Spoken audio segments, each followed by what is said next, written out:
Hormuz প্রণালীর তলদেশে থাকা ইরানের সামুদ্রিক মাইনগুলোকেই কি ভয় পেল যুক্তরাষ্ট্র? এজন্যই কি আচমকা ইরানের বিরুদ্ধে আগ্রাসন চালিয়ে বসল মার্কিন সামরিক বাহিনী?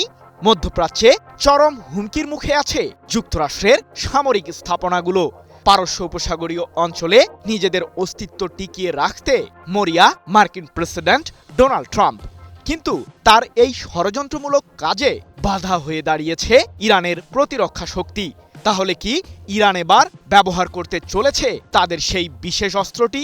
প্রশ্ন হলো, মার্কিন সামরিক বাহিনীর বিরুদ্ধে ইরানের পাল্টা জবাব ঠিক কতটা ভয়াবহ হতে চলেছে? ইরানের বিরুদ্ধে সাম্প্রতিক যুদ্ধের সময়ই ট্রাম্প জানিয়েছিলেন তার এই আগ্রাসনের পেছনে মূল লক্ষ্য তেহরানের পারমাণবিক কার্যক্রম চিরতরে ধ্বংস করা। কিন্তু তাতে কতটা সফল হয়েছে মার্কিন শাসক, সেটা যুদ্ধের ময়দানের চিত্রের দিকে তাকালেই অনুমান করা যায়। তুমুলই উত্তাপের পরও ইসরায়েলের প্রধানমন্ত্রী বেনিয়ামিন নেতানিয়াহু সম্প্রতি বলেছিলেন ইরানের কাছে এখনও আছে বিপুল পরিমাণে সমৃদ্ধ ইউরেনিয়াম। সেগুলোকে ধ্বংস না করা পর্যন্ত দেশটির বিরুদ্ধে যুদ্ধ চলবেই।